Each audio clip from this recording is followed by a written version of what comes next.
Hey yo, what's up guys? This is Gab and you are now watching Gala ni Gab.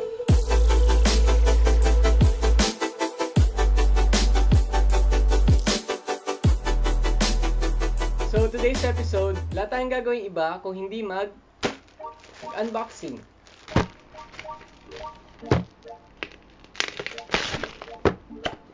Bale, ang story nito ay 2 days ago, umorder ako ng BOYA mic. And after 2 days, na-i-deliver na agad ng Lazada.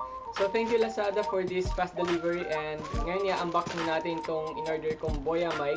Before I start, ang ginagamit ko kasing mic is a condenser mic na gamit ko pang recording sa music. Nagre-recording kasi ako ng mga vocals and mga music na ginagawa ko dati sa channel ko. So in this video, iccompare ko din yung quality ng BOYA mic versus this M-Audio condenser mic. And tingnan natin kung ano yung quality difference niya and yung size difference niya din iccompare natin. So simulan na natin.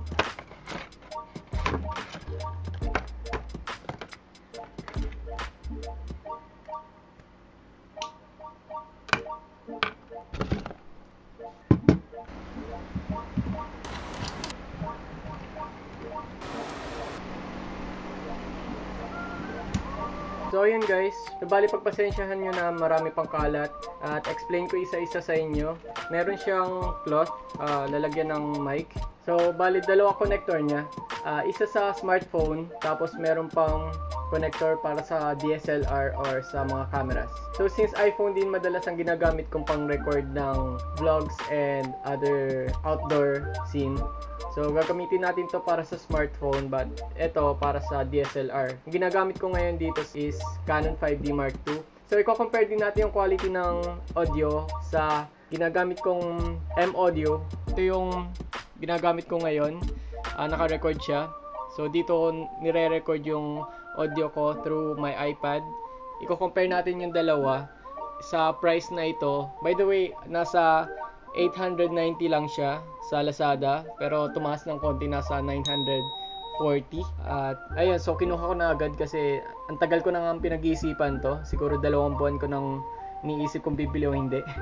So ito yung sound quality ng M-Audio. Ngayon itetesting naman natin tong BOYA MM1. So ayun, bali dito na ako nagsisimula sa BOYA MM1. And ito yung sound quality niya. Feel ko mas crispier or cleaner siya kasi since may dead cut. Since may dead cut din siya, ang ginagawa nito kapag nasa outdoor ka tapos mahangin, makakancel lahat ng whoosh sound or yung mga buzz sound. Maganda siya pang outdoor vlogging. Sana maganda yung sound quality niya even though hindi nakatapat sa akin.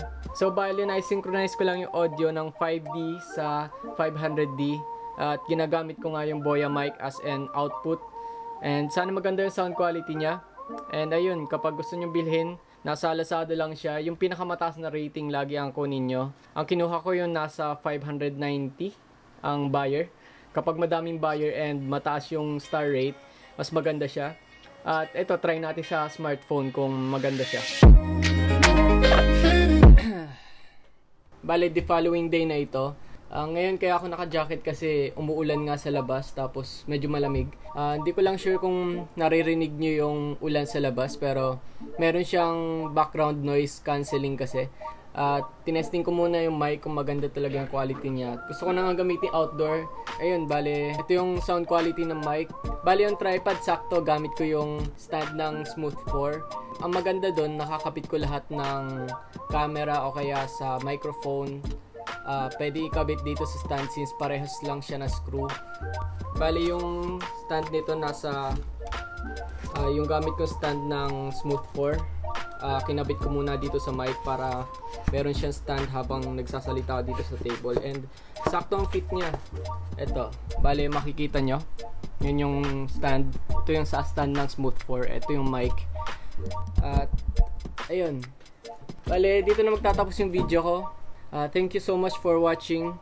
Sana magustuhan nyo and don't forget to leave a like. Subscribe na rin kayo kasi ang mga ginagawa ko dito more on travel video, pero na-excite kasi ako so ginawan ko na rin siya na unboxing. So please subscribe kapag nagustuhan niyo yung video ko. So abangan yung susunod na travel ko. Hindi ko pa alam kung saan yung location, but hopefully soon. And don't forget to follow my Instagram account. It's called Gala ni Gab. Search nyo lang sa Instagram and follow mo para dun ko nilalagay yung mga daily updates ko and mga videos or mga stories. Mahilig ka sa mag-story kung saan ako nagpupunta. And ayun, thank you so much for watching, guys. See you next time.